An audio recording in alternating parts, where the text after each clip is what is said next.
Oh, this episode of Cinema Swirl is brought to you as ever by our wonderful backers over at patreon.com/Cinema Swirl. As this is a sequel swirl, you better believe we did a sequel swirl. If you head on over to patreon.com/Cinema Swirl now and join at that $5 OTP level, you'll get access to our review of Son of the Mask. If you know anything about that film, you know it definitely belongs in the swirl. I'll leave it at that. You would also get instant access to the entire back catalogue of Cinema Swirl and also some Q&A episodes that we did, various other bits and pieces of bonus content. If you want to find out more, head on over to patreon.com/Cinema Swirl. Right, ding ding, let's get swirling.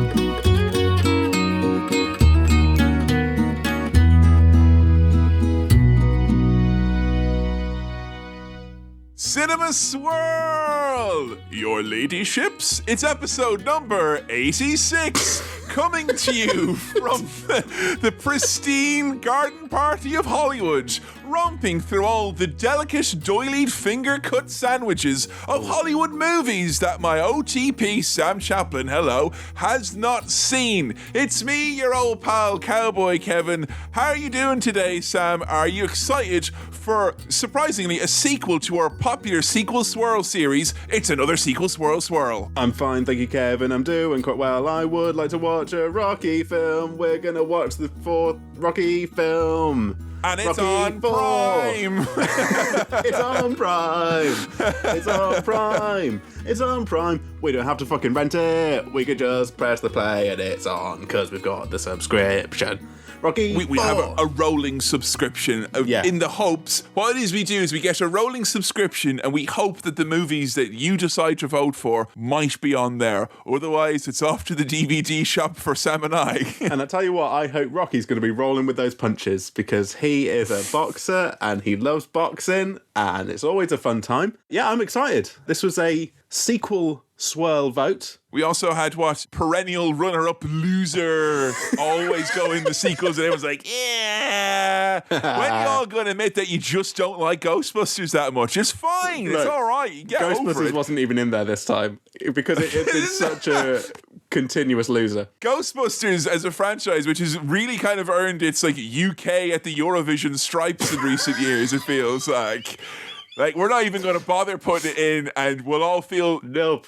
You'd only get upset, though, if we put it in, wouldn't you? Yeah. So you just get upset. It was tough at the top, but also tight at the top. Tight at the top. So we had Indiana Jones, the third one with Sean Connery, and we had Back to the Future Part 3, which has been in votes a few times now. And I don't know whether that, much like Ghostbusters, is going to end up being put out to pasture, never to be seen of again. I don't know. We'll probably end up coming back to the Future, but it's been a while, and it never wins, so... but oh boy, it was tight at the top. Get this, folks. It's been so long and you've dragged your feet so much about Back to the Future 3 that I actually watched it myself a couple of months ago. No. And I made all sorts of hilarious observations and none of you are going to know anything about it. Just me there now nodding to myself knowingly. I mean, imagine if I'd done that. If I'd watched the film. If I just thought, come on, I'm going to just watch it. But I don't do that out of respect for this podcast. Because you've not seen them. There's something very beautiful because something dies every time you see a movie that you've not seen before, and it's a very beautiful thing, and I don't want to spoil that. Incredibly tight at the top between Indiana Jones and this Rocky 4. There were, at time of recording, 3 votes in it. We had to defer our recording by a week, and it seems that in that week, Rocky succumbed to Indy and then recummed, which doesn't sound good at all, but it bounced back is what I'm saying. That's the important thing. Rocky rolled with the punches and he came out on top. He had a total recum and he's back, he's on the top, and we're going to watch Rocky 4, or as I like to call it, Rocky Ivy. Now, have I nicked that from Summit? Calling it Rocky Ivy, is that something? It sounds fun. Like, you say it with kind of a certain charm and a twinkle Rocky in your Ivy. eye. Like you're going to go into someone's hospital ward and start shaking. They're like, what movie is this starring Sylvester Stallone? It's a Rocky IV, boys and girls. I need my medicine. No, you need the jokes. Laughter is the best medicine. I've either nicked it from The Simpsons, Peter Kay, or My Mum. AKA the usual suspects. One of those has said Rocky Ivy, and I found it really funny, and I've called it Rocky Ivy ever since. But we're watching Rocky Ivy, a film which, Kevin, and we didn't do this on purpose, but let's pretend we did, had a director's cut released this month. Really? Yeah. I like incidental synergy. It makes our actual synergy seem even better by comparison. I do enjoy that. Now, I'm trying to recall here, not too many spoilers, obviously, that lie ahead. When you say Rocky triumphed and came out on top, I mean, like, it felt like you'd went and you watched the movie without me. But we've done 3 Rocky movies before, and I'm afraid that my memory of the last one we did was kind of greatly influenced by the fact that the audio of Rocky 3 came out subpar. And I hold my hand up and say that was my fault, and I apologize for that. And as a result, I can't remember much about any of the Rocky movies as it pertains to how you got on, other than I know you liked the first one a lot. Well, to the first one, we reviewed on episode 11 of Cinema Swirl back in the heady days of March 2015. That's how long ago we watched. Fucking babies we were. Rocky. My voice was much lower even then. Oh no, David Cameron's got a working majority. Because it's 2015, baby. Anything can happen. Rocky 2 we watched much more recently in December 2018, and Rocky 3 October 2019. Okay, so we gave it a miss this past year going around, but coming back for 4th helping of Rocky. What did you give? Do you remember your star wipe ratings? I do. I've done my research. Rocky 1, 4.5. Rocky 2, 4. Rocky 3, 4. Okay. Rocky 4, 3? 3? I don't know how the maths works. Like, look, I know there's mathematicians listening. I know it's not quite a sequence, but Jesus Christ, we were almost there now. That felt like we were about... it feels like it's almost like pointless to watch this movie because this could fill itself out. Look, they'd auto-complete it at this point, wouldn't they? I'm guessing, and I've not listened back to the full episodes. Cards on the table, hands on the table, the cards and hands everywhere. I haven't listened back. But I feel like we've talked a lot about Sylvester Stallone and about Rocky and about the kind of plot of Rocky and his little mate Adrian. I think that's all covered ground, and really what I'm expecting from this is more Rocky. There's more Rocky. More Rocky. But look, we had Rocky the Challenger. Yeah. Rocky challenging again and becoming the champ. Yeah. Rocky the champ. Yes. And now Rocky... the chump? Because, like, if you remember Rocky 3, we came to the point where it's like, oh, we're having you beat bums and tomato cans. Yeah. The normal people, Paulie?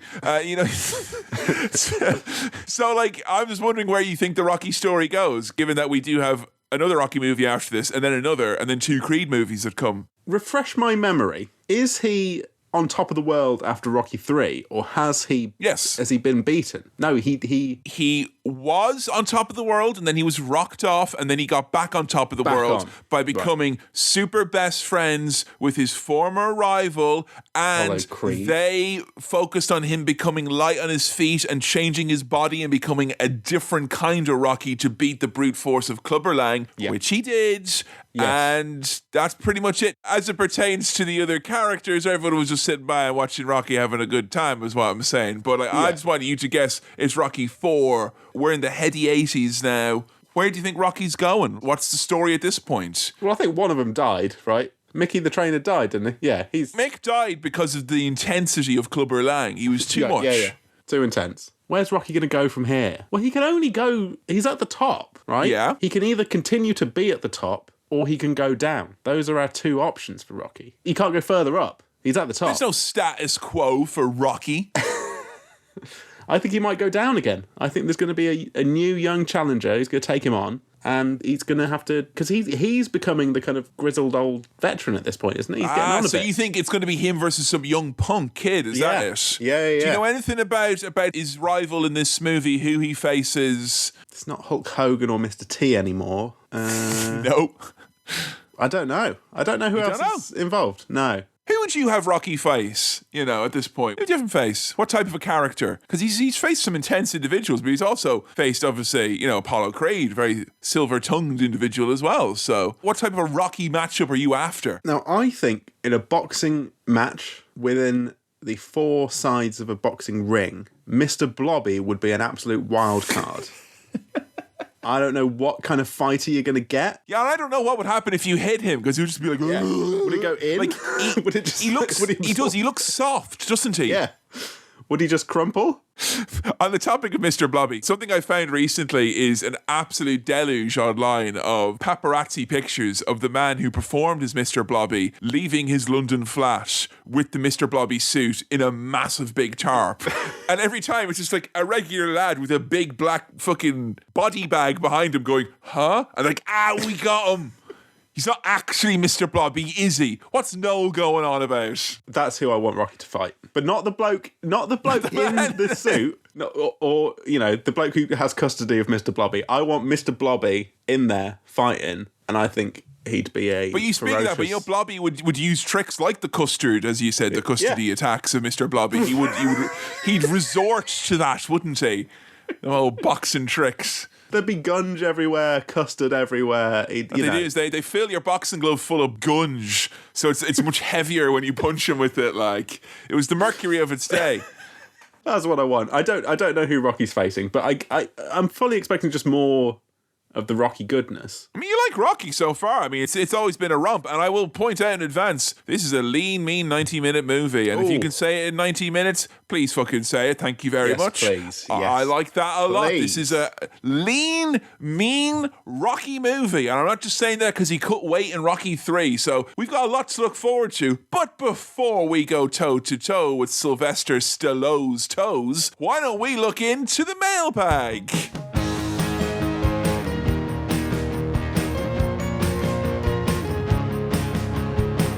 Welcome to the mailbag. Now, I'm going to do something interesting with the mailbag, but first off... Oh, is it you're going to play a boxing bell when you open the mailbag? Ding, ding. Okay. Thanks, as ever, for all your messages into cinemaswirl@gmail.com. That's cinemaswirl@ding.com. And our first message, ding, ding. I'll put Ding, the sound ding. effect in. Oh, I like it. Or I'll just leave us saying ding, ding, which is much more fun. Comes in from Charlie. Now, I don't often read out the subject lines all the time in these, but I think this one is important. Because frankly, some of them, you'd be shocked. I'll just say, you'd be shocked. I'll leave it there. Subject line. Please explain this to me. I do not understand. That's a good subject line. That's attention grabbing is what that is. Yeah, that you caught have my our eye. attention now, absolutely. Yes. I will say that's not generally the experience or the reaction that we hope to incite on our podcast. No, but it's certainly something. It's distress of a sort. Yes, and I'm sorry we've caused that, but let's get into it. Let's hash this out now, come on. I quite enjoy the podcast, as I too have not seen many classic films. So I enjoy watching along with the show, experiencing this journey through the movie world with both of you. Been listening since all the way back at episode 1, so thank you very much, Charlie. Wow, original. How about that? Now, my question is this. See, I'm American, so I don't always immediately get your local English and Irish references. Thank you as well for saying English and Differentiate. Irish, because I've gotten emails before going, what's all that English stuff you're talking about? I'm like, that's it. I'm replying to you, American, with an Irish accent in an email. It's just two British lads reviewing films, am I right? That's what this podcast is. However... It simply isn't. No, it is not. However, Charlie writes, I like to think I am not stupid and can usually figure things out from context. And that's what we hope too, Charlie. I can work out that tiffin is some sort of sad British pastry. Take that. I understand that Ground Force is some sort of gardening-related reality show. Like, and if you don't know this, don't even bother listening to episode 12. All right, that's all I'm saying. I understand that Mark Kermode, brackets commode as in toilet, Kermode, is a film critic that people don't like for one reason or another. I'm glad we've created that perception of Mark Kermode. Like, he is honestly as close to a beloved film critic as you can get in this or genuinely any country. But shh. He's a menace and we don't like him. He's the scourge of the airwaves, Sam, and I won't stand for it anymore. So Charlie writes, I am not stupid, or so I like to think. But please, for the love of God, what the fuck is a Bobby Dazzler? You say it all the time, and do. it has never once made sense. I I Googled say it. that on loads of podcasts as well, God. I Googled it, and it did not help. I've only ever heard it from Kevin and people who podcast with Kevin, which leads me to think that it's just a weird thing he says. I am trying But I've also never heard anyone point it out or react to it, which leads me to believe that it is actually a common saying in the UK, which is just ridiculous. I assume it's a good thing. Is Bobby Dazzler some sort of national hero? Please help me understand I've been wondering this for literal years. Well, you didn't live through the Dazzle Wars, so Thanks, Charlie. You would have the same reverence. Well, Charlie, thank you very much for that. I will say, first and foremost, it's a valid query and whatnot. Yeah. I always thought that when we say Bobby Dazzler, it's usually given supplemental like buttresses, like that's a 5-star Bobby Dazzler all-time classic. Like, it's a superlative, and I think that much is usually, like, it's not completely shrouded in mystery. But that being said, it's a bloke's name, which is obviously not your typical superlative. I can't genuinely remember the first time I heard it, but I will say this. I definitely didn't come up with that. You know, that's just something that's the phrase I heard when I moved to Lincoln in like 2010 or 2011, and I really like it, and I would say it a lot. I said it long before we podcasted. I'm pretty sure you and we must have been saying that to each other when we were doing stand-up as well. I swear that Bobby Dazzler was used, going long before this pod or other pods. I think so, although I'm not sure of the origin of it or what it means or where it's come from. I feel like it's an English thing, British thing, probably, but maybe not. I heard that, and it immediately made me think of like reading like Danny Champion of the World and all these other old-timey books where it's like, oh, that's proper wizard. And I just thought Bobby Dazzler sounded really, really funny. And I think around the time you and I were saying it was when we were like a little bit obsessed with the idea of like comedy in Blackpool and like the comedy that came through Blackpool and still is in Blackpool. Yes. And I think describing a show as being, it was a Bobby Dazzler. A proper Bobby Dazzler. Like, I do recall you and I saying to each other, if we got on well, that was a Bobby Dazzler of a performance. And I think we used that when we were in stand-up, groups and describing it to each other. So it's just a fun phrase, I think. But I don't claim any ownership over it. I don't think either of us, Charlie, know what it actually... We know what it means when we say it. The context, it means a good thing, a successful good... That was great. It's a real Bobby Dazzler. It was a belter. It's like something Bob Mortimer would say. Like, this is a kind of like, if you told me that was like a long-standing thing they say in the West Midlands in the UK, I'd be like, absolutely, sure they do, But I don't know who Bobby Dazzler is. Could be a person. It could be a Dazzler that is Bobby. Bobby could be an adjective. That's a Bobby Dazzler, that. I am shocked that he Googled it and he got nothing, because I think every time I've said that in the back of my mind, I was like, well, this makes sense. I'm sure if you don't know it, you could Google it and it'll be like, oh yeah, old men in pubs use that to describe chips they've had in a past life. So... Over on Cinema Swill, we reviewed Sweeney Todd, the Demon Barber of Fleet Street, and I was pondering why... Why would you bring that up? Why? I was pondering why. Red and white twirly stick thing. Like a candy cane spiral going up and up and up, swirling around. Pole, Sam. Why does that mean you can get your hair cut here? And I Googled that. And I found the answer, and I read the answer, but I didn't understand the answer. There is an answer. Did we not get correspondence? I'm pretty sure someone told us in the comments on Patreon that it was... It's to do with blood? Yeah, the fact that it used to be a place where you could get medical procedures or bloodletting was done here. So that was like... So you get... But then why would you have a twizzly stick that means bloodletting? Anyway. What, you ever try let out blood in the 1800s? It goes fucking everywhere. Jesus! Sometimes you can Google an answer to something and you read the answer and you're still none the wiser afterwards, even though you have been told the answer. So I think the answer to who or what is Bobby Dazzler is out there, but I don't think you've missed any important context. You can read it as a positive thing, I think. It's not a negative thing. Bobby Dazzler, and it's taken us now a moment just to reflect on our use of that word, of that pair of words. And if if there's actually a man called Robert Dazzler out there... Oh, Robert Dazzler is nice, Robert Dazzler, That's like a 80s wrestler name. Yeah, for sure. Well, let us know. But that's... You know what? I will say, though, because I've done some other podcasts recently where, there's been bibliographies of British terminology and whatnot, which I think we take for granted. At least half of our audience, if not slightly more, comes from beyond these aisles. Yeah. So if there is ever anything we say, English or Irish, or just bollocks, as Bobby Dazzler may turn out to be, Do let us know. We're always happy to, because I'm sure I use words incorrectly every single day. And if we can help you out in any way, we're more than happy. cinemaswirl@gmail.ding. That's cinemaswirl@gmail.ding. And also, congratulations, Charlie, and indeed all non-British and Irish listeners for figuring out some of the wild stuff that we say. It's reminded me like, oh, there are some deep references to... And you've made it here now, haven't you? Yeah. And you know what? As a nice thank you to the Americans, you've got a chance this year to vote for your favourite Christmas American movie that you all like. Yeah. And that will be available at facebook.com/cinemaswirl. The big vote is going down. It's going to be head-to-head Britain versus America. That's right, World War II, Part 2. It's coming. So look out for that over at facebook.com/cinemaswirl. Now, Kevin, the interesting thing I'm going to do with the mailbag is that we've had a lot of all-night disco correspondence recently. So much. And you know what? Every time I get that email, it literally makes my day better because I feel like I'm getting a new clue every time. And it's like the clues are coming in from, like, we had correspondence from all over the goddamn world, it feels like, with regards to this. And some of it very, very close to Nottingham as well. Yes. But you know what? A different kind of ding.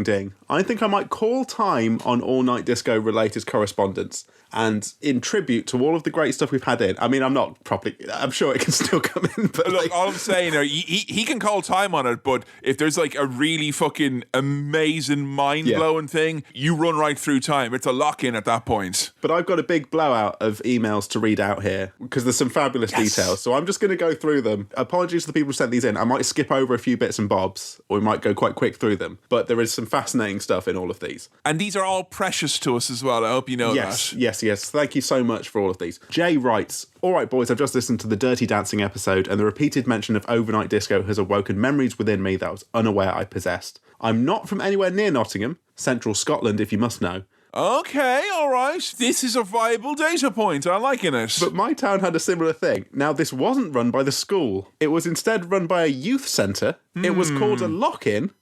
Okay. Children between the ages of 11 through 14 were physically locked inside the youth centre overnight with an ongoing eternal disco. The only people of authority were volunteer employees of the youth centre, whose ages generally ranged 16 to 18. I never went to one of these myself, I'm glad you didn't, Jay, as the degree of social interaction for that extended period of time filled me with dread. But it definitely happened semi-regularly in my town. That's more horrific than my all-night disco thing. That they had a youth centre lock-in with just teens and kids. Because when I was in boarding school and I was in dorms, my first 4 years in boarding school, that we would be supervised by other kids, older students.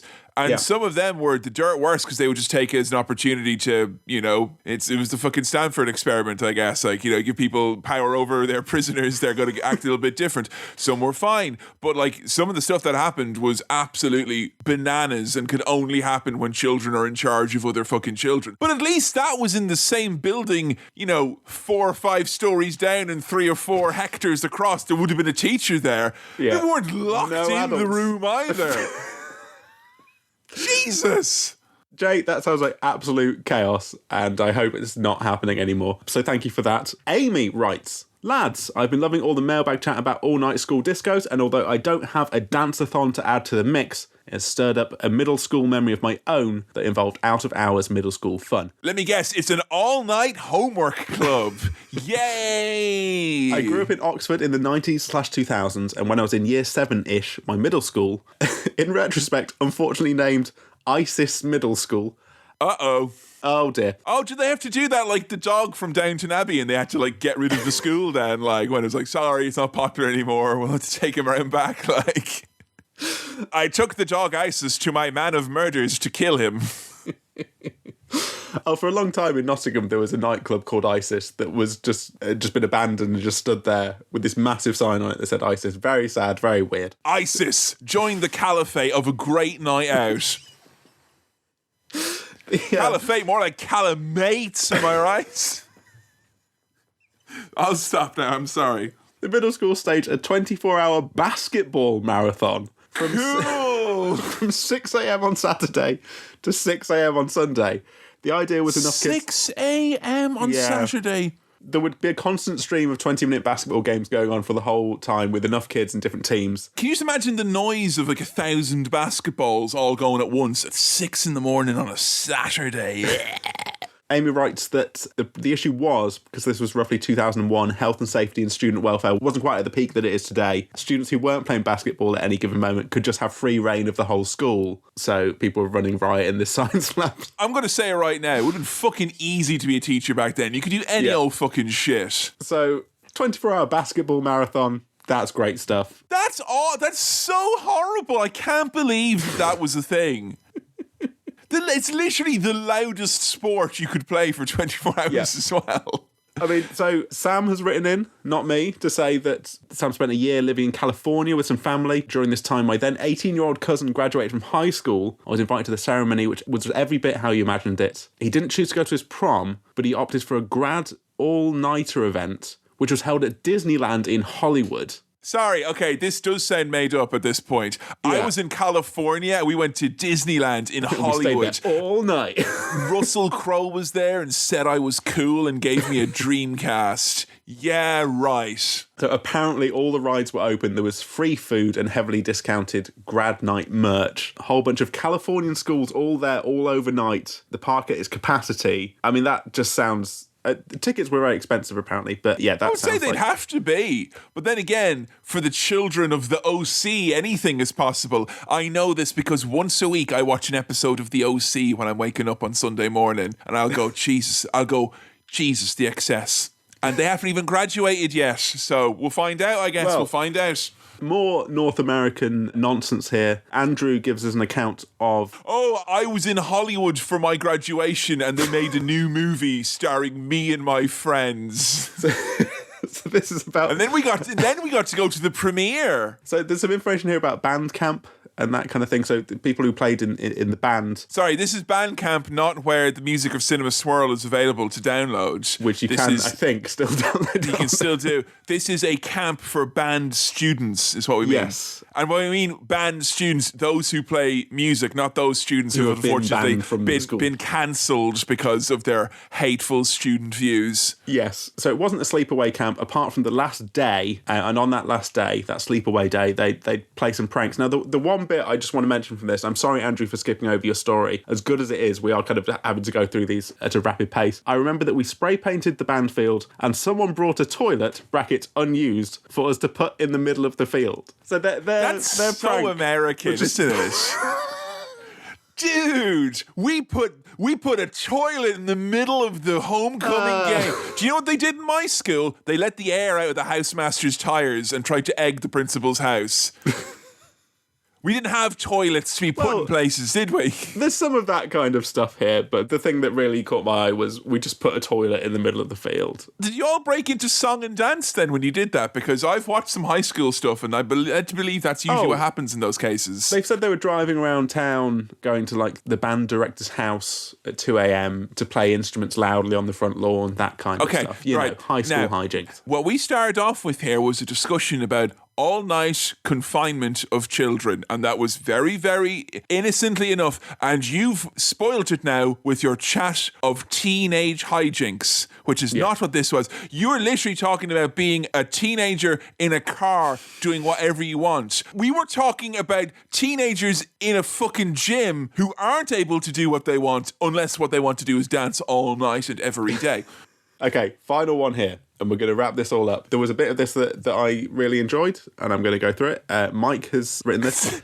That's usually following on, usually implying there that there was a bit of it that you really didn't like, and we'll just pretend. All of these emails are great, but I'm just like kind of cutting to the chase a little bit. I'd email in to tell you about how my secondary school handled something similar to the all-night disco. Though not an all-night affair, every year at our school we had something that we called the Maradan. Maradan? Brackets. Think marathon and dance. Now... Maradance is right there. The thing there is that dance-a-thon is an established thing that people say. But Maradan? This school went for Maradan, which just... I love the creativity. Why would you shorten dance to Dan? It's still one syllable. You know? So Maradan really tickled me. It was a 12-hour school disco held between 1 p.m. and 1 a.m. Hey, are you donating to that telethon? Nah, I'm saving my money up for the Maratel instead. That's where my money's going. But it was a charity thing, and for geographical triangulation purposes, this was in Gainsborough, Lincolnshire, which is just over an hour away from Nottingham. So some of this kind of thing is happening in other places. We're passing the county lines. I feel we got a full picture there, Sam. Thank you so much for all of your information about all-night discos, all-night various school band high school events. That would be the fairest way to classify all what we've received as information, because we have run the gamut from literally children kept under the supervision of children under lock and key to just fucking American graffiti. That's what was going on there in some of those. So thank you very much. The case is closed for now. Yes. It feels like it was something that was a thing, but all the examples are so disparate, and everyone's admission seems to be that they all felt kind of wrong in one way, shape, or form. It's a very early 2000s thing to have happened, I think, is the consensus. If ever there was anything that schools would want to scrub from the internet and youth clubs, well, most of those youth clubs have been defunded and don't exist anymore. Yeah. And isn't it probably better, because they'd have a scandal on their hands now if they were still around. But we're brave enough to bring those stories to the fore and present them here on a podcast about films. Exactly, which is what the people came to see. Sam, Yeah. we've just went fucking 5 rounds with the deep state conspiracy of cross-country all-night Maradans. So now it's time for a Marabox. Let's go do a sequel swirl.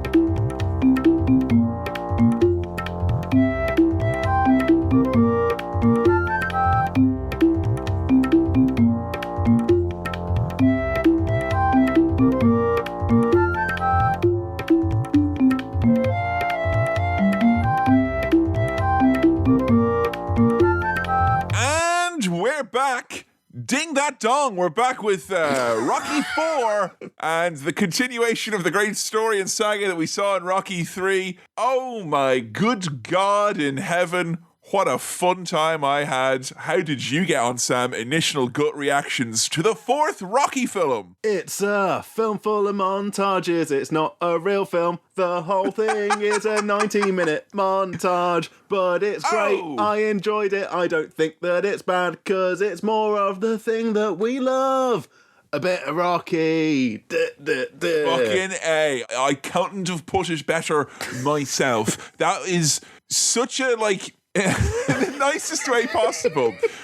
This, I felt like a slap in the face to the other Rocky movies, because it feels the other Rocky movies tried really hard to be like, hey, it's not just montages and boxing here. We got a heart to this. We got a fucking story. Sylvester Stallone's a much better writer than he's ever been given credit for. Yeah. There's nuance, there's character. And this is basically saying, yeah, but this is what people probably stereotyped Rocky as being when it wasn't, and now it is. It's distilled it down to its core elements, and it's just pushed those to the forefront. And I honestly don't mind it. I thought I did at some points, but yeah, why? Why did that not, like, because I feel like we've watched other movies where they've done, like, I know we've done the whole Star Wars saga and the prequel saga over on Patreon, and we've all, often talked about how maybe they lose the run of themselves a little bit, but this feels like borderline parody, and yet you weren't upset, and I know you liked Rocky from those wipe ratings, so what's going on? So the reason why I wasn't upset, and I don't know if you've ever seen this interview with Quentin Tarantino, where he's being asked about violence in movies. And he's like, why did you put so much violence in? But he's like, it's just so much fun, Jan. He's talking to a woman called Jan.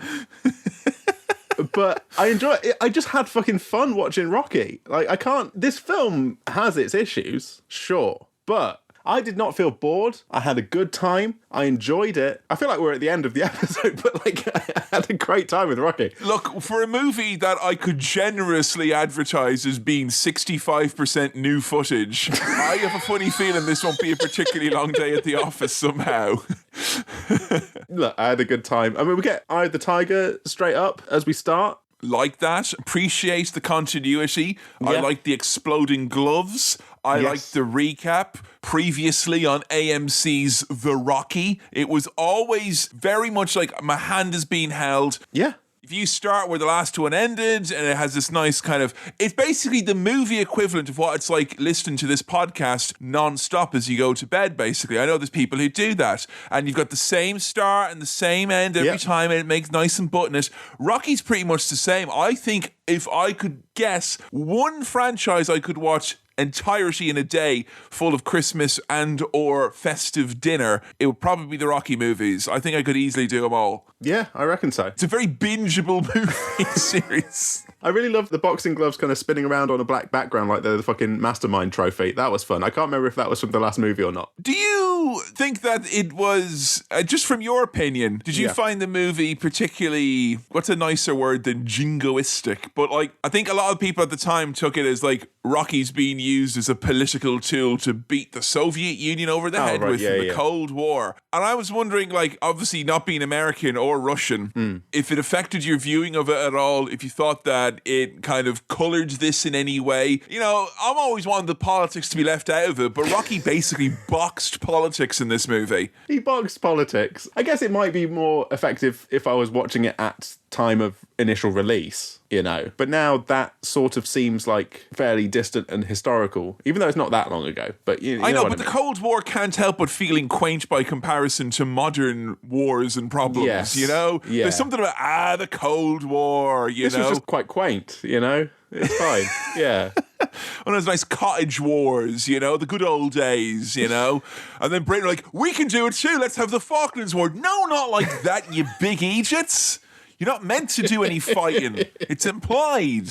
Oh my God. So I love previously on Rocky. I loved it on the last film and I think the one before. But they've literally just played like the last scene from Rocky 3 in its entirety, and it goes all the way through, not even in montage form this time. No, the whole goddamn thing. The scene is in there. And then originally in Rocky 3, right, it's Rocky and Apollo, and they're having a little match privately, like ding, ding, ding. They're actually saying ding, ding, ding to ring. Yeah, it's fun. And like they're settling their scores privately. They've got respect for each other. And then they go to do the first punch, and it freeze frames. I thought what they were going to do was like keep going after the freeze frame, and now we're into Rocky Ivy. But no, it literally they just put the last scene from the last film, the whole thing. Okay, well, Sam, you don't understand, right? Because that was 4 minutes of the runtime. They've just Sylvester Stallone's back was against the wall because the Rocky manga couldn't keep pace with the Rocky anime, so he had to slow it down, didn't he? Put in old footage, lengthy sequences. You know, they cut out of this version of the movie we saw the 5-minute scene where he's just charging up before his fight with Drago, but. It's probably worth pointing out at this point because you've already hit on like several things that long-time series aficionados apparently had massive issues with, including none other than Rocky himself, Sylvester Stallone, that is. Yeah. And there is a new version that has just come out, which we have absolutely nothing to do with. It was the furthest thing from our mind when we were releasing this. But this new version does away with a lot of stuff like that. It removes 40 minutes of footage and puts in around 40 minutes of less recycled footage. Right, okay. There's still montages and stuff allegedly, but it's punctuated with like things like strange new ideas like dialogue and, you know... I mean, it'd be interesting to see. Character development and stuff. I'm not in a rush to watch it. But the thing with the montages, I don't really mind it, but I think I felt, you know, if you buy like a burger from like a cheap burger van, you know you're not getting nutritional value and you're not really getting like 100% best of British beef. But it still fucking tastes good. You're still like enjoying the taste of the burger. And you can't deny the flavour of the movie as such. No. You know? You know, I'm full. We're always going to have the issue here. It's the observer effect, but it's a film podcast thing that when you're watching a movie, but you're also conscious of the fact that you're reviewing the movie or you're going to talk about the movie. Yeah. But because of the sheer quantity of montages and dialogue-free fight scenes, this was probably the most notes-taking friendly movie we've ever watched. Oh, yeah. It was basically like the film podcast equivalent of having aim assist on or something like that. I felt like half of my job was being done for me in this movie, where Rocky's like, hey, yo, you could talk about one of the 9 lines of dialogue Ivan Drago has. You know?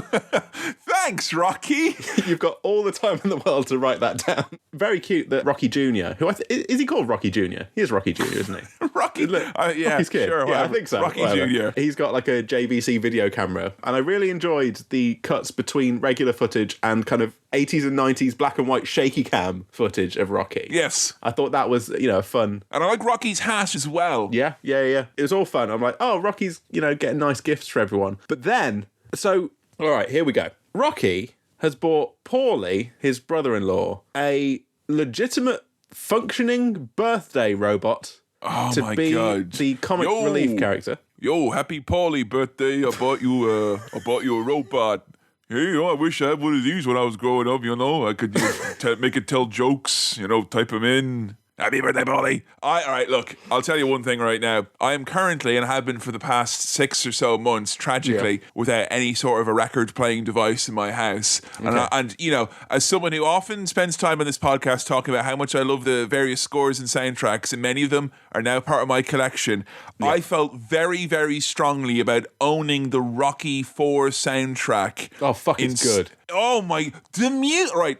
If anyone listening at home wants to know the exact type of music that I want to listen to from now until I die, it's the music the robot does when he comes out. It's just so good. Yeah, it's amazing. Yeah. And it's all cut from the director's cut version. They take away the robot music. All gone. Robot gone. No robot. Which means no love interest for Paulie. Right? No secondary character developments. The robot's gone in the director's cut. They take out the robot. 100%. And I like as well, the guy who voiced the robot is also the same person who designed and built the robot. He's actually a robotics dude from over around the way. And I read some interviews of him saying that he said he was disappointed, but he understood why the robot was not in the movie. So there you go. I want a movie all about the robot. I'm enjoying the robot. Yes, please. I want Rocky to fight the robot, or Rocky's brain to be put in the robot and it to fight another robot. Look, you know what happens in Rocky 5, Rocky 6, Creed. I don't yet know. So that could still, for me, be a possibility. Right, I'll tell you right now, Rocky 5 is basically slipping through the cracks. I don't know what to do with it, because if we put Rocky 5 here in the main feed, people will probably balk. If we put it over on Cinema Swill, people will also probably balk. So I'm not entirely sure when the best time to do Rocky 5 is. So all I'll tell you is that, obviously, the robot takes up the mantle of Rocky and has to go through the whole business, and he's like, Mickey, why did you put my bags on Skid Row? Does not compute. And it's very, very, very interesting. You tin can. Paulie, when he gets this robot, is saying like, I wanted a sports car, not a walking trash can, which is really setting us up for this thing of like, have you seen the trend of like dads who said they didn't want a dog? And then it cuts to them like cuddling with this dog and having a good time with the dog. We're setting us up here for like, oh, he doesn't want a robot. He doesn't like a robot. We know by the end of the film he'll be madly in love with this fucking robot. You know? Obviously. It's love at first sight is basically what I can say. And Adrian in with the cutting vibes where she's like, well, we got it for you, Paulie, because you ain't got no friends. All right, mate. Also, tensions in the Rocky Mansion. Very harsh. I mean, it is a fully functioning, working, actual conscious, aware of things happening robot. It's not just a birthday bot, like, it's a full year-round bot. In the Rocky universe, robot technology is beyond what it is now. And it was that in the 80s as well, is what we're saying. It's basically a, your home assistant device that we won't say because people get angry when we say the name of it. I tell you what I loved. I loved Paulie's cake. I was a bit obsessed with it. And I want this cake, this cursed cake for my birthday. No, not a cake with a picture of me on it. A cake with this ghoulish picture of like... It basically looks like Paulie's been... Quite a handsome guy. Yeah, he's been done up by a mortician that had it in for him somehow, where he's like, I gotta make him look like a ghoul. Because Paulie shorted and wronged him somehow. Speaking of cake, Rocky brings a cake up into his bedroom with his wife, which has a real strange Clips for Sale vibe to it. And it's their anniversary in a week. It's been 9 years, 9 whole years. So he's got her a little celebration cake. A couple of things about this. One, anytime that you get a gift on someone else's birthday, you're being managed somehow. That's all I'll say. Yeah. If you happen to, it's like, oh, it's someone's birthday and you find a gift in your lap, someone thinks that you can't handle that, basically, is what they're saying to you. I would also say as well, I think that Adrian is probably the greatest casualty of this movie's, shocking lack of dialogue. Not just she's not a foregone conclusion, but when she's kind of like the big heart and soul of the original Rocky, and this has kind of happened in each Rocky movie subsequently, it just feels like she's less and less. And when you don't have that emotional weight and those moments where they're really together and it's sweet, she just feels like she's like, don't you go die, Rocky. And I don't think that's what Adrian's all about. I did think, though, the few seconds that they had together during this scene was probably the sweetest bit in the movie, where he's like, you know what I love? Is that everything still seems so new. After 9 years. Still cute. Oh, it's so nice. And him saying, happy almost anniversary. It was like, come on, that's cute. And Adrian, when she gets a chance in the previous film to do like quite big, moments of dialogue, they're always good and they're always interesting. But in this film, she definitely feels like a bit of an afterthought, really. Look, if you're telling me I get to pick between the robot and Adrian, that's not fair. That's not a correct choice, okay? Yeah.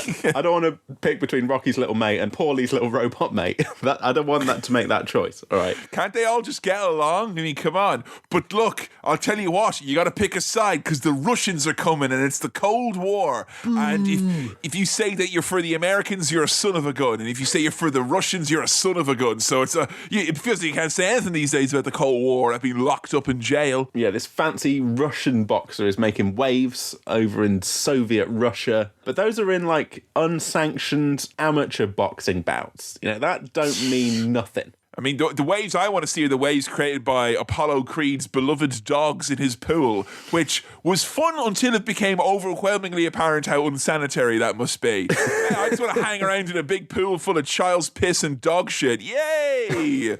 Yeah, Apollo's watching this Russian box. Well, it's basically his wife just saying, like, he's great. He wants an exhibition match with Rocky Balboa. What you gonna do? And Apollo is furious in his little pool. I just want to make note of something here. The robot has a can of Pepsi Light in its hand. So I fucking love this robot. That's great. It can play music, it can take calls, it can entertain children. What a great present. I kind of feel like we need one around the house, like, just kind of take care of little things, Yeah. Maybe Sam wants a Pepsi Light in a champagne glass, know? If a little robot brought me some Pepsi, I would not be upset about it, But I'd be like, yo, Sam, turn your robot down, Christmas is coming up, that's all I'm saying.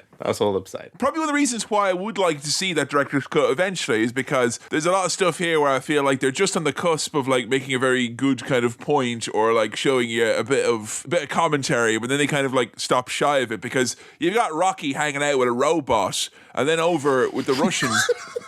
They're playing the boxing game from Shenmue to see who's got the strongest punch. And that's like, that ain't fucking around. And I thought that there was potential, they don't really show it as clear as they can that like the attitude of you being on top of the hill is different from when you are, Drago, when he's at a whole different situation. And apparently in the Creed sequel and in the director's cut, they do a few little bits where it's like, oh, there's more to Drago than this. He's kind of been manipulated by this oppressive regime and the state wants to use him, but that's kind of pretty, like, you don't feel anything for this guy other than, oh, he's a big scary slab of meat and he talks a lot less than all the other boxers in Rocky. He's a big scary menace. It's basically the Russian state just saying, like, showing off their basically Fitbit technology, going, look, our gear can track his steps, his heart rate, and even how long he's asleep for, so we've got all these computers to show you how good our guy is. What have you got? Robots. Well, actually, I'll have you know. We've also got really sophisticated computer technology, but we've wasted it. Yeah, we've wasted it on the Paulie appeasement services as opposed to, sports science and nutrition. That's what this film is about, mismanaged use of technology. Rocky's just using it for fun. Paulie's figured out how to give his robot a girl voice, and he's like, oh, get a load of this. That's my Goyle. He likes it, He already fancies her. And Apollo, that's at the same time as Apollo talking about wanting to box Drago. And Paulie's just in the background flirting with the robot.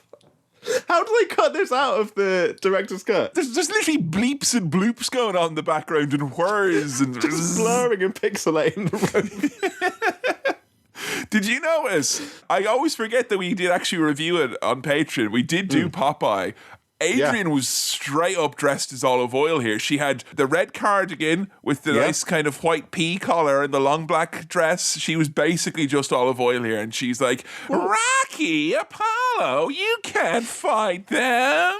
You know, it made her seem like less of a voice of reason, and I felt like they missed the kind of spirit of Adrian, I guess, at this point. She was meant to be a more gentle presence than this, I thought. She's just sort of whining, saying, no, you can't do that. That's bad. Like, oh, shut up. We want to watch Rocky. We want to do more Rocky. Drago's wife does reference Popeye as well. She says, how did he get so strong? Has he been using steroids? And she's like, no, he's like your Popeye. He ate his spinach every day. But he's on the gas, though. But like, also the drugs, pumping him full of it. Like, it's actually spinach is slang for steroids over there. Spinach in inverted commas. Yeah, exactly. Oh, yeah, you on your spinach again, are you? So, Paulie, in addition to having a new sexy robot, also appears to be reading special erotic comics because he's like, yo, where's my nudie comics? Oh, robot, where's my hentai? And he's like, it keeps you young. So, you know, okay. Still as gross as ever. Look, you give Paulie his sexy robot or a body pillow. You can't go both in one movie. That's overkill. No. Apollo, he's making some great points about how, you know, he doesn't feel famous anymore now he's stepped out of the ring. You know, as soon as you step out away from the boxing ring, no one's talking about you, you know? And he's been retired for 5 years. He wants to get back into it. He wants to, you know, show that he's still a tough guy. He's not taking no shit from no Russians. It's probably Apollo who has the most, like, character development and kind of most kind of interesting character points, because it's the idea that, you know, from the outsider perspective, it's basically like, well, you know, Apollo needs the adulation of fans no more than like any high level athlete or entertainer or whatever. He needs that reaction. And like Rocky is totally the opposite. He's cool with like fading out and be like, hey, we're just regular people now. I'm okay just being here with a robot. And Apollo is like, no, like we may be in a house with a robot, but we are not normal people. We're a special class of warriors and all that. So I like that kind of dynamic between the two, and Rocky's like inability to kind of get through, and he can't change. And I think that's cool because he's older than Rocky as well. That's the idea, is that Rocky is the more mature one, I guess, even though he seemed like an idiot in the first movie. And of course, they watch old tapes and joke about brain damage as well because it's the 80s. Like, look at that, I gave you brain damage. Classic stuff. Good stuff. I always forget how funny Stallone's Rocky voice is. Because at this point, he sort of mumbles his way into agreeing to train Apollo for this match. And it's a kind of reversal of what we had last time. Yeah, from Rocky 3, Yeah. Apollo's a fucking great talker in this kind of press conference, booking this big fight. I've got one meta omni word to describe it, Sam. Yeah. It's razzmatazz, baby. That's all it is. Razzmatazz. Fucking razzmatazz. He's got the few pops he does with Drago. There are some lines in this, and I think this is one of the greatest compliments you can play a sports movie from the 80s. But like, there are lines in here that are so fucking good that no one has actually thought to nick them yet and use them in like wrestling or UFC or modern boxing. I've retired more men than Social Security. Great stuff. Yeah, brilliant. Although he went a bit far, though, Sam. I thought that it was a bit much when he called him, and I quote, Comrade Big Mouth. Oh! That's such a wrestling thing. Oh! There's a little bit where Drago's asked a question, but he doesn't answer it. He just remains silent. And Apollo's like, looks like his tongue didn't come through customs. I'm like, yes, please. Come on. Thank you. Solid gag. If the boxing sparring is as good as this verbal jousting, then we're in for quite the exhibition. But Rocky and Adrian look tense during this. They're looking concerned. They're like, these lads are getting het up. They're hyping themselves up. It's all going to end in tears. They can see how big Drago is as well in person. He's fucking big monstrous. Big old Dolph Lundgren, one of the stalwarts of 80s and then 90s and 90s straight to DVD/video classics. I have watched far too many Dolph Lundgren movies, you know, that I'm comfortable admitting. But I think Dolph Lundgren will get his own chance in the sun over on the Patreon page eventually. Oh, yeah. At some point, we will be seeing more from him. He's got a very funny face because there's a really quick shot after the press conference that is just Drago pulling down a cardboard cutout of Apollo and then staring off into the distance with an expressionless face. That face freeze frames and then fades into the Las Vegas venue for the There's fight. some weird edits Weird in this stuff. one. We got a few of that in Rocky 3 as well, but I mean, I guess it all goes to them trying to make it more of a snappier movie, but honestly, it feels like a really good PowerPoint presentation at points as opposed to an actual fucking movie, you know? I was expecting an actual star wipe at some point. Again, you know, more ticks in the box of this has fucking great music. Oh, that synth on the fight night. It's like, Yeah. I realized it was like breathing, or it was like, and it was all, oh my God, that was fucking so cool. I genuinely loved it. And you go from that into the Tazamaraz of James Brown singing Living in America. I love it because you give Drago sensory overload because he's not in his home turf. Bright lights, dancing girls. I don't understand what all this nonsense is over here in your America.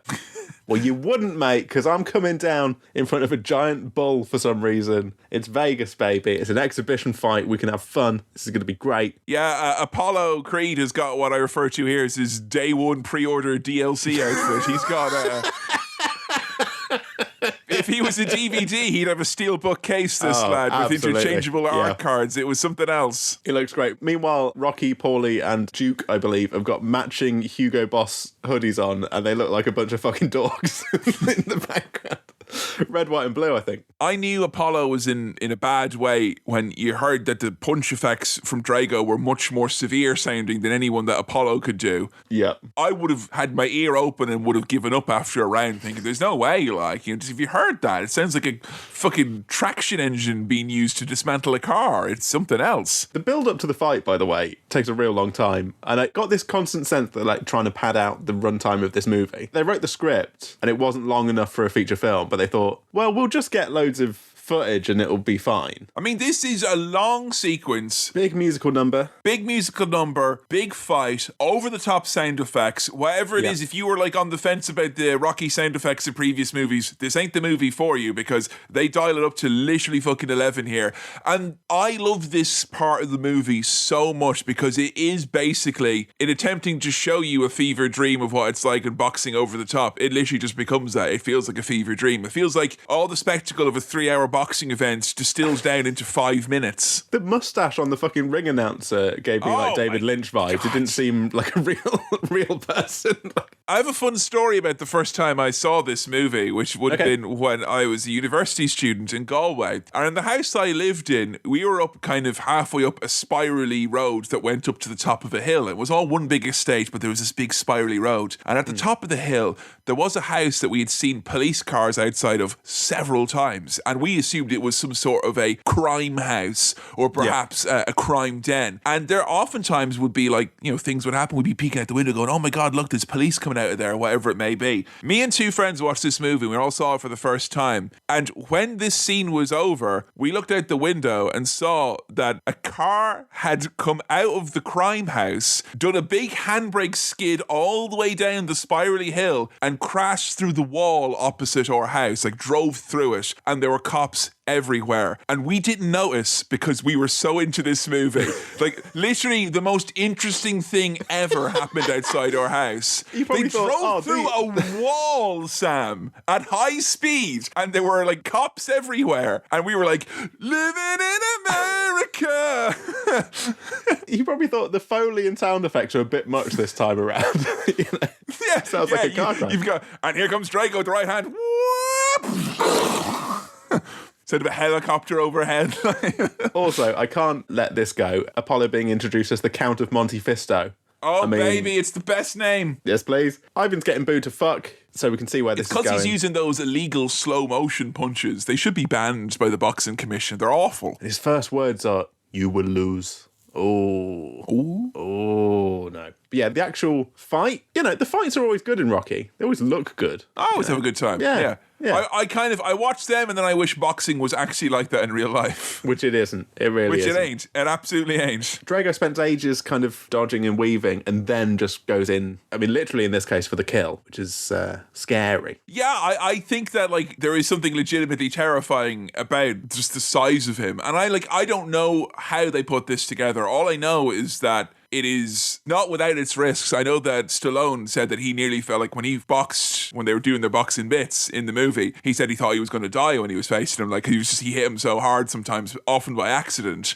Right. So yeah, I think there is a real life scary factor to this, which, you know, Apollo Creed is the last person you expect to see this happen to. And, you know, you see him at his most Apollo Creed ever, and then he's fucking killed in front of you, you know? He's so full of life before his death. Also, I didn't know he was going to die when I wrote the following in my notes. Is Apollo a nice bit of cod? Because he just got absolutely battered. That's disrespectful, Sam. How dare you? Really just... that man is it's bad, though, because I did know that he was going to die, and I wrote down Apollo Creed, more like Apollo Deed. Because he's dead. He is dead. And Drago, you know, proper villain shit. If he dies, he dies. Sure, you know yourself. If he dies, he dies. Sure, that's the way. Sure, I can't do anything about that.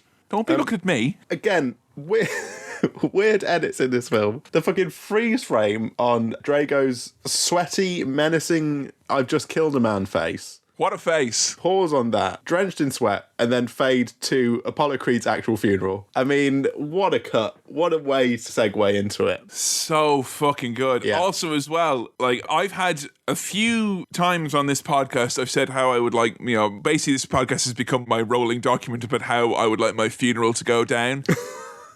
I said to Joe last night when I was watching, I was like, I'm very, very strict about this, but I do want them to play the funeral theme at my funeral, because I feel no one does that anymore. Like, you know, it never gets played. Even in movies, they never played the funeral theme.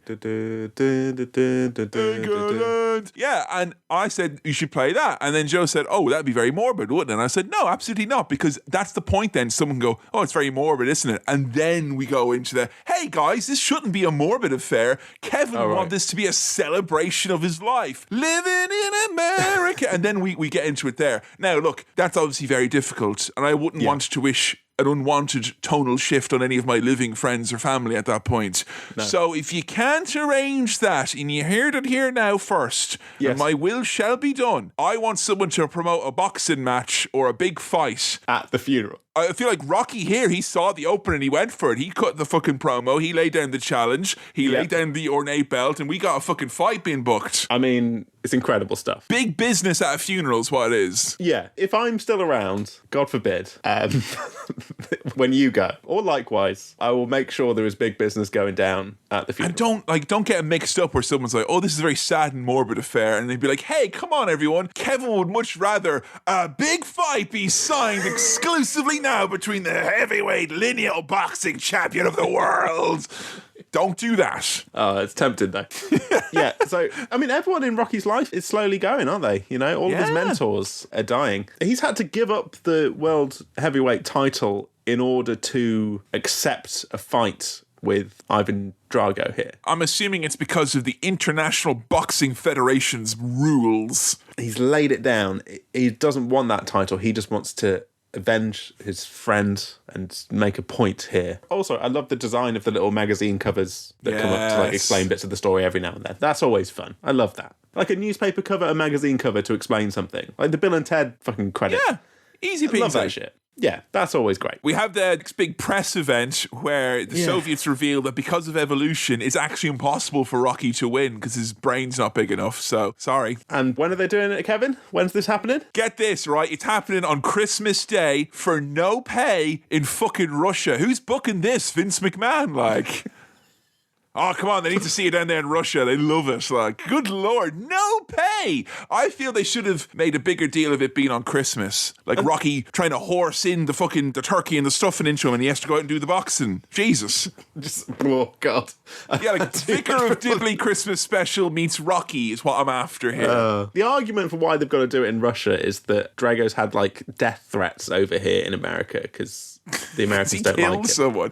Look, he kills someone. Yeah, I think, like, you murdering someone in the ring, I'm not advocating death threats, but, you know, if you're going to take pen to paper to write a letter, a strongly worded letter with implications of death, I mean, he's going to get a few after that. You're killing an icon in the ring now. You're going to get it. It's going to happen. Rocky has accepted this fight without seemingly once consulting with his wife. And it's not just taking a fight with someone who's killed their friend recently. And so she's probably thinking, well, my husband and the father of my child could die. He's also doing it at Christmas. And I think both of those things, you probably need to check in with your wife before you know, book a match like this. It is a bit of a, you want to have a special boxing Christmas, do you, Rocky? Okay, that's how you want to do it. I did like Paulie standing up as the unsilent majority. That was hilarious. Kevin, if there was ever going to be a day to have a boxing match, they did it one day too early. Because if they did it on the...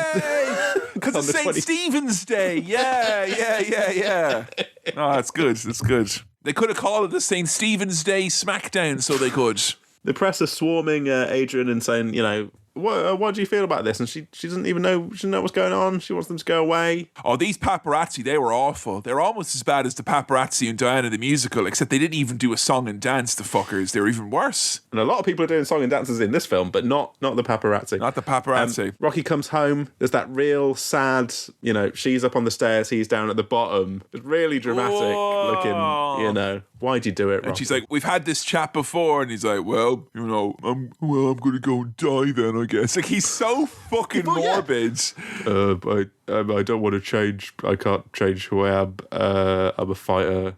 Look, that man might kill me, but in order to kill me, he's got to accept that he could also die. So therefore, I'm willing to die. I'm going to Russia on Christmas to die. I'm going away for months now to die, possibly at Christmas. Yeah, it feels like there is meant to be this kind of undercurrent between like what, you know, the conversations that Rocky and Apollo have and what Rocky's saying here. It feels like they are, in the most oversimplified Rocky movie ever, trying to have the deepest philosophical talk about what it actually means to be a fighter, you know, like what it means to go and fight for, you know, for money or for what you believe in or whatever it may be. And I just feel like it's kind of so much white noise because it just feels like this is the scene where someone tells Rocky he shouldn't go and do the thing that he's going to go and do. And because we've had it 4 times, it feels a little bit weightless, you know, as a result. Yeah. There's a very vague theme of change that you can kind of pick up on, and I'm like, I guess that's all the dialogue has, is like people saying they can't change. Like, I literally started writing something about this and then I changed and wrote in capital letters, there's no easy way out, because then they went into a really great montage.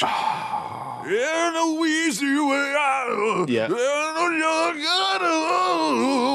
Fucking brilliant. Great music. Great montage. Yeah. It's so good. This is like the shining light source from which all FMVs have descended from. This is the primordial soup of all high octane. Oh, it's so good, Sam. It's so fucking good. It's a fucking jam. Rocky's driving away in a sports car. Yeah, I was writing something about the nature of change and whether a man can change, and I was like, who gives a shit? Rocky's in a sports car and there's this absolute jam playing. And you have all the shots of Drago doing his like fucking shadow boxing. They're flashing the lights on him. Oh my God. Yeah. Like, honestly, it's funny because, you know, we mentioned, you know, WWE and UFC, and a lot of the times, you know, when they're doing these big fights, they'll show those videos beforehand. Yeah. They'll use a lot of this imagery of, you know, like the flashing lights and the guy doing their pose and all that. It was well worth remembering that this movie came out, you know, a long time before sports actually caught up with taking this presentation and making it part of the drama. You could very easily recut this to Limp Bizkit's My Way, is all I'm saying. Oh, yeah. Unbelievably so. And there was now a montage of footage from all the old films. We got all of the song as well. All of the song. And it's because whole it's a very... song's worth of time. It's a very long drive to Russia, that's why. No new material, a whole song's worth of footage from, you know, it felt like they were thin on the ground in terms of content, but when you talked about this director's cut, they had loads of footage, presumably, extra stuff they could have used, but... Look, say what you will, this is the most money-making Rocky picture of the entire franchise. It made big time bank, and I think probably a reason why that worked is because if you're a Rocky fan, you liked it for deeper reasons, you probably could have still enjoyed this, even if you probably would have rolled your eyes at parts. And if you were just like, I like America and fighting is cool, this would have been your fucking wet dream, this movie. It's easy peasy. You know, it's very easy to get on board as an American movie goer with this experience in the 80s somehow. That was basically a music video with a really great song, and I'm not mad about it. I'm happy about it. I was very happy about that fact. I forgot about the comic relief robot. That's still there. And I wrote down here, I'm enjoying this in spite of the fact that I am very, very certain there's 2 more montages left in this. No, I was wrong, folks. There's 3 more montages left, and we're over halfway through the movie at this point. We get a little bit of connection between Rocky and his son, which we don't really see much of. Just basically, no, sometimes I do get, I can't do Rocky. Sometimes I do get scared, little boy. The sweet moment between Rocky and his boy was almost immediately undone by the fact that when they're playing like the nice blum blum blum blum blum blum, he has to like walk head down past a robot to get into the car. He says, "Don't forget to feed your robot" to his son. That's like the last thing he says. Oh, Paulie and the robot are on the outs now. He's like, the robot's always nagging me. I'm gonna kill it. All right. I mean, it is funny. Paulie can't love. That's the joke. And again, like Adrian is looking out the window, looking sad. She doesn't even get to say anything. She just gets to like look out the window and like be sad about the fact that Rocky's going. But once again, I mean, all of her concerns and genuine trouble that she has with what's going on is always put aside by great music. It's Adrian's there looking sad, and then it's like, a fucking tune, get out of the way. Let's play some more fucking belting Adrian, music. it's time for Burning Heart. Survivor have got a fucking 3-album deal, and they're putting them all into this goddamn movie. It was a fucking fantastic montage once we headed to the ice town that is Russia. I like when they get off the plane, the Paulie's like, this country don't look so tough. Like, Rocky was going to over start boxing, like, the fucking ground and the trees. Well, Paulie has a little match with Russia because he falls in the snow. The actual land and weather of Russia takes him down. He falls over. That's a bit of fun. Great stuff. Did you hear his quip about going off to the icy place to Rocky? What, are you planning to grow reindeer? Oh, fabulous. It makes you miss Apollo Creed and his ability to say funny things. Yeah, seriously. All right, we have like Apollo's trainer, and like I feel like a lot of stuff with him, I felt in the last movie as well, probably seems to have been cut out for one reason or another. But I think Paulie is honestly surplus to requirements here. I'm not sure what he's doing other than having, like, probably they don't want him in the house with Adrian for Christmas. That's it. Like, there's secret police here, so KGB in the house, or KGB Vidomya, as I learned earlier today. Yay! I mean, nothing really comes of that. It's just to be like, hey, it's Russia at this point in time, so, you know, KGB going to be following you. You've been followed by the KGB at Christmas, like, that's going to be fun, isn't it? They're all looking at your presents and all that, like... Chess and Chipmunks is how they're spending their Christmas. It almost undoes the sanctity of the log cabin they find themselves in. I unironically love the setting of this part of the movie. It is beautiful. I want to go there. I want to be in a log cabin there. I love a log cabin. Oh, baby. I love a log cabin. It's so Get good. me in a log cabin, please. I don't know if I want to do all these other log cabin activities, like do a training montage. I'd probably rather take steroids than do what Rocky does in this bit, if I'm perfectly honest. Oh, we get a bit of Apollo's former trainer, Duke, who's confiding to Rocky, basically saying, you know, Apollo was like a son to him, but Rocky's got to keep his spirit alive, got to keep on fighting, all that kind of stuff. A little bit of emotion, but then, you know, off we go. Montage time again. Hearts on fire, strong desire. Fucking goes so goddamn good. Rocky grows a beard. As the montage progresses, we see the age-old comparisons between old school, like axing a tree, and new school, punching a technology. Punching a computer, yeah. Brilliant. And then it's like, at the end, they kind of run out of comparisons. So it's like, he's running around in an indoor track, and Rocky's got a cart with some logs on it. Well, Rocky's chopping down a legit tree, but Drago's cutting down legit men. Like, that's the thing here. Fucking Drago's warrior, and Rocky's just a serf from Age of Empires 1 gathering wood and fish. I think if the music wasn't so great, and it is great, I think the montages would have started to grate on me a little bit now. You know what I mean? Yeah. Oh, yeah. But like it. Yeah. I think enough time had passed. I hadn't heard all of these songs in context, so I was just like absolutely on board. And when the score is as good as it, as well as all them needle drops, it absolutely just fucking sings to me. So I probably don't want to watch this movie for another 3 or 4 years after this point, mind. No, but if that soundtrack had been a little bit worse, we might have been in a bit more trouble in terms of enjoyment. But because the songs are so brilliant, it carries these montages, which they're not bad montages. They're just really overused. But, like, you know, I'll say this. They managed to find a way, as they did in Rocky 3, to make it, you know, different from normal. He's in much different settings and scenarios, and it's shot beautifully. When he's climbing that mount at the end, which is like, they don't have steps in Russia, so they have, like, mountains instead. It's like the equivalent in Philadelphia. Yeah. Drago! Yo, Adrian! I got all the points of interest now!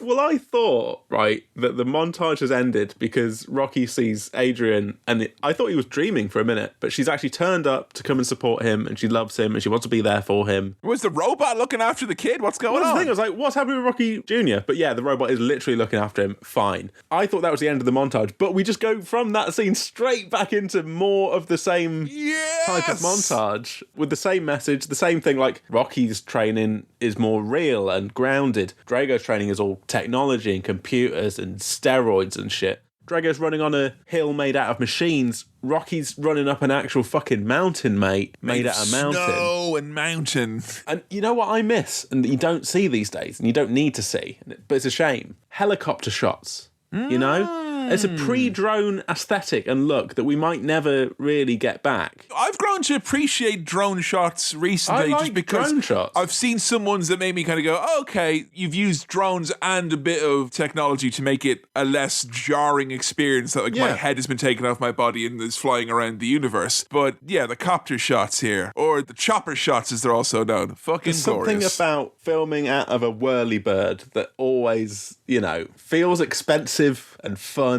and a bit sloppy and shit looking, but Rocky on top of a mountain shouting, come on. Beautiful. We've come a long way since going up the stairs, you know, since And if you Pac-Man. think that, like, your Christmas was weird, well, at least you didn't spend your Christmas weird stood on top of a mountain going, Drago!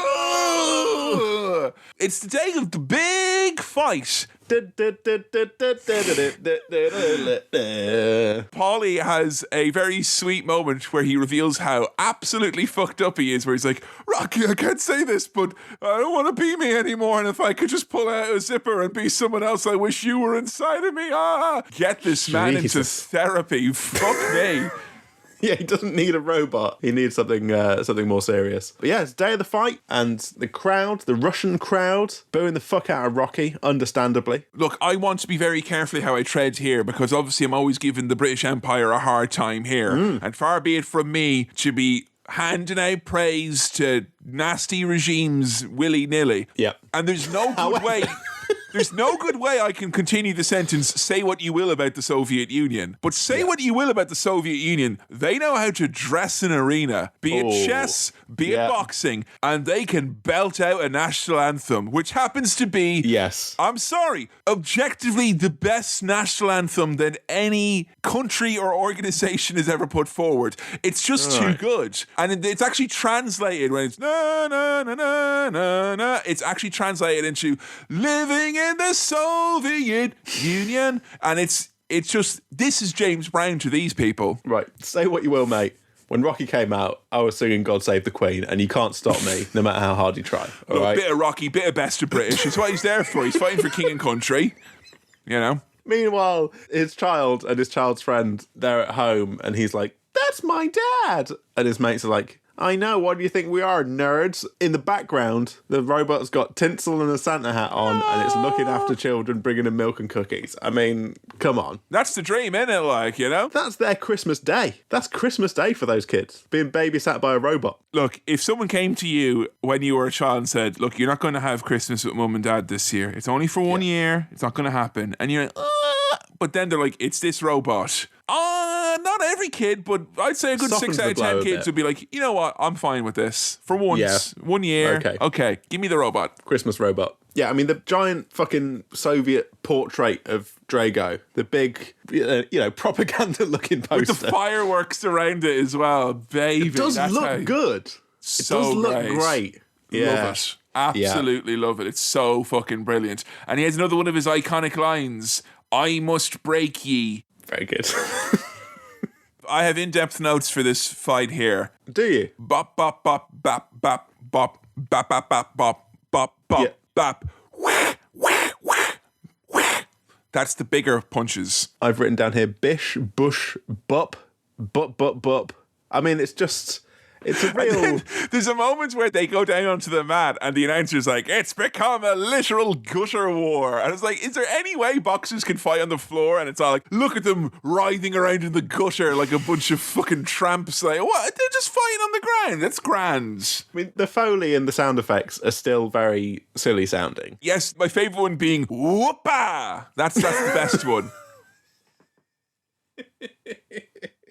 I like to think that when they were doing it, they were making their own noises, going whap, boop, beep, boop, bop, bop. Yeah, but Rocky's taking a fucking pounding here. Jesus Christ. I mean, it's not looking Bleeding good out for his him. fucking early doors. eye. It's gross. Yeah. And he sees 3 Dragos at one point. But Duke's response hit the one in the middle. I mean, that's top-notch funny stuff there. Yeah. And also, I would think that would definitely be the correct answer in every single case. Where you see 3 of something. Yeah. Just go for the one in the middle. I swear, like, you know, I mean, I know that people get scammed all the time doing these, like, kind of card tricks and ball in the cup and all that and the shell game and whatnot, but, like, have you tried picking the middle one? That's all I'm saying, like, because it feels right. I can see 3 of them out there. Middle for diddle, mate. Middle for diddle, all right? At the end of the day, middle for diddle. Oh my, Rocky Balboa is winning over this hostile partisan capacity crowd in Moscow. Yeah. Look, there's no way we can recount this because this is literally like 30% of the movie, this fight. But like, you know, they fucking bosh each other. What do you want to know? Like, It's good. great. It looks good. It both kind of makes me want to watch real boxing and also reminds me that I have no interest in actual boxing. Here's the why you're right to avoid watching actual boxing having watched this. When the fictional show of professional wrestling, when they have put on boxing matches, either with actual legitimate boxers or wrestlers who have legitimate boxing backgrounds playing a boxing match, it just doesn't work. It simply doesn't. You need to have the Foley in there, I guess, for it to actually have that impact. So maybe if there's some intrepid person out there on YouTube who finds classic boxing fights and then puts in these crazy over-the-top sound effects, that'd be great. I could watch that all day. And tell you what, do a montage in the middle so we don't have to watch all the rounds. Just do like the first few and the last few, and then in the middle, like a song that sounds like the final countdown but isn't, but is over the top of it, and it's great. And you know what I like about Rocky fucking coming on the victorious side and rallying? He fucking sticks it right down that nasty Soviet premier's throat. He's like looking at him going, dig this. Whoopah! Yeah. I mean, there's good faces, there's good punching faces, it's good action, it looks good. I don't think there is the level of threat that there is in any of the other Rocky movies. Like, it's a foregone conclusion going into it. Like, you don't, like, even though Drago is made out to be the most scary guy, but I don't feel like you have those moments, because I guess it's the first and only time that Rocky fights in this movie, that you don't think, oh, Rocky can't do it, you know, because he gets killed at the start of Rocky 3, and Rocky 2, he's fresh off of, you know, not winning, you know, not losing, but not winning. So you kind of, you don't have those doubts. He feels battered, but definitely like he's going to win. Rocky can't lose against the Russians, man. That's not going to happen. How else are we going to end the Cold War? Well, speaking of which, the Russian crowd are chanting for Rocky. Drago, he says he fights for himself, not for anyone else. And looks at Gorbachev, who's there? It's just the premiere, they say. Okay, So it looks like him. it could be. But he does say, "You're dead," to Rocky before the final round. But at this point, they're pretty evenly matched towards the end. It's just 2 lads knocking the fuck out of each other. Just And a Duke drill. is like, you just have to keep hitting him. Just keep hitting him. It's like, I would feel embarrassed to tell a boxer that. It seems a bit obvious. Keep hitting him, mate. Keep hitting him. Fucking Go on. waffle him. More hitting. He's no mate of yours. Go on, eat him. No, keep hitting the middle one. The middle one.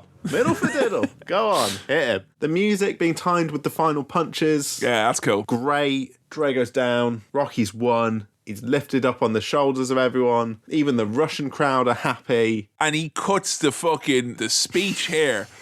This is like, you know what? Mr. Reagan, Mr. Gorbachev, dig this. And he's like, better 2 guys in here than 20 million out there. I fucking love that. It's so simplistic. It's so brilliant. And you know what? There's so many movies that get kind of labeled as being like, you know, oh, this is pro this or that, you know, this glorifies war, this glorifies one country that has a bad rep or whatever. Yeah. There's something really pure about Rocky, and most of the people who would have watched this movie thinking, hey, yeah, we could settle all of the global political differences by just having a proper boxing match, you know? Better that, like, you know? You know, it's quite reductionist and simplistic, but Like, on the grand scheme of things, it's a lot less, like, someone can't take that and then come away and, like, have a plot in their head about how they're going to fucking sort out the politics of the world. It seems, like, tame by comparison to some of the other, you know, war-glorifying movies we would have seen in the noughties. and we bring back the point about change, you know. I came in here expecting you all to hate me because I'm from America, but you guys were all really nice to me, so, and, you know, I was fighting a guy in here and, you know, I could change, and if I could change, then you could change, and everybody could change. And then they all go wild. All the Russians start applauding, even the premier. Yeah, take that, you fucking premier. Rocky's defeated Russia. Yay! Or he's unified Russia, or he's made Russia... Rocky has solved the Yo, Cold Mr. War. Gorbachev, will you tear down that wall, huh? You know, I don't like walls so much. You know, kind of feel like you shouldn't have them, no? He wishes his son a Merry Christmas, and off we go. That's the end of Rocky. Rocky's won the big Adrian, fight. I'm really sorry. Rocky IV! There we go. Rocky IV, Rocky Ivy, baby. I had so much fun watching this movie. It honestly, it made me feel giddy like Christmas. You know, Yeah, it really had that just brilliant, simplistic vibe to it. I enjoyed it probably more than any other time I'd watched this movie. I was really in the mood for this. It feels Yes. like any criticism that we have labeled at this movie here, it feels none of those things actually stood in the way of you enjoying this installment of the Rocky saga. No, not at all. So my things are, you know, Adrian not having anything to do. There's barely any dialogue in this film. There's a fucking robot. Every other scene is a montage. There's maybe an hour's worth of actual footage in this film and then half an hour of the previous films. But it's so much damn fun. The music is so good. Is this more what you thought Rocky was going to be when we first watched the first Rocky? Because I do recall that Yeah, you were probably. not expecting the sweet romantic comedy with the dumb guy who likes to tell jokes and the pet shop owner who's very socially anxious. But, like, you know, it feels like this is more of, if you ask just some Joe Blow off the street who didn't know and hadn't seen any Rocky movies, what do you reckon Rocky is? They probably think it's like this. Yeah, and, you know, sometimes that's what you want. You just want that pure, distilled, kind of mindless, brainless fun. Can you draw a line from this to Rocky 1, though? Because, like, I feel like if you saw Rocky 1 and I showed you this, other than Mick being gone, you might be a bit confused about that. Yeah. I mean, it's kind of like it's like the frog in the water that the temperature's being raised. It's just slow decline into maddening, just fucking pure montage sports zaniness. Whereas if you went from 1 to 4, you'd get a little bit of like... You get a bit, you Whiplash. get the bends or something like that. Like, Yeah. Yeah. Well, yeah, but we've been there for the last 2. You know, we've seen how it's changed. It is kind of a negative trend in a way, but it's not any less fun. It's not any less enjoyable. But does this, like, have any sort of a foreboding effect for Rocky 5 then? You know, knowing that this feels like they've cashed in every single chip and they've went all in on just pushing it over the top, and it feels, I don't know, it's hard, you can't go back after this, it feels like. Where do you go from there? You know, how do you follow that? What do you do now? You know, when I came here, the people of Mars were real, you know, they didn't accept me, but, you know, you changed, people of Mars, and I changed. And that's why we're going to have oxygen for everyone. Yo, Cohagen, fuck you, man. Get these people there. Look, this is the... This is the Super Smash Brothers Ultimate of Rocky. I'm happy it's here, and it's like, it's everything we want is here. But Mr. Sakurai needs a rest after this, is what you're telling me. You can't make another one after that. You've put everything into this one. It's, you know, it's exactly what we wanted, and you've done it. But where do you go from there? I'm curious about Rocky V. We will have to watch Rocky V eventually, but, like, just the question of where. Is that the last of the mainline Rocky? Well, the mainline original Rocky films. No, because I think that the sixth Rocky movie, which is just Rocky Balboa, I would consider that part of this canon That still. came out a lot later. It did. It came out like 2007 or 8, I believe. 5 was sort of the last of the original lot. I'm not saying it's the last of the series, but No, but it was definitely a punctuation of some sort. right. I'm so curious about Rocky 5 now. I would happily, right, after recording this, go straight into watching Rocky 5 and talk about Rocky 5. That's how much I had fun with Rocky 4. But like the fact that you said you could go right into it now, that's saying that this still has done something positive because you still have an appetite for Rocky, even though absolutely. critics of this movie would say this is so excessive that you'd have anything other than a taste for Rocky. But as excessive as it is remarkably restrained in delivering things like dialogue or, shit that actually, you have to think about or whatever. They say sometimes switching your brain off is fun. Like you don't switch your brain off, you fucking hook it into standby mode into this movie and it'll take care of the thinking for you. I'm sure there could have been a day where I wasn't in the right mood for this, but it got me at the right time, It was not this day. I needed something like this and it works. It's fucking Rocky magic and it's more Rocky. I kind of feel like we've missed a trick of this episode could have just been some licensed music, we had like 9 lines to say about this movie, and then we just got to the star wipe rating. I'm amazed that we've actually Rocky cut of it. Yeah. Cut bits from the previous review. Yeah. I am amazed though, that we managed to actually talk for as long as we did, because again, I think I had 3 pages of notes. It was the least amount of notes I think I've ever had for a movie ever. But you had a good time. Had a great time. Yeah. I obviously am very aware, as are you, because you talked about the pre-swirl of the previous star wipe ratings. They're kind of hanging over us a little bit here, but I'm deadly curious to know, and I'm sure everyone else is as well, what is your star wipe rating, please, for Rocky Ivy? I'm not letting that influence me. I had a great time. 4 star wipes. You heard it here first. Ding, ding. Oh, thanks for listening to another episode of Cinema Swirl. This episode was produced by Kevin, edited by me, Sam, and I also did the music. If you want to support the show, then patreon.com/Cinema Swirl is the way to go. If you want to follow us on the socials, we're at Cinema Swirl on Twitter and facebook.com/Cinema Swirl on Facebook, which is where our votes for episodes take place. If you've got questions, queries, comments, or anything else for the mailbag, then send it on over to cinemaswirl@gmail.com. That's cinemaswirl@gmail.com.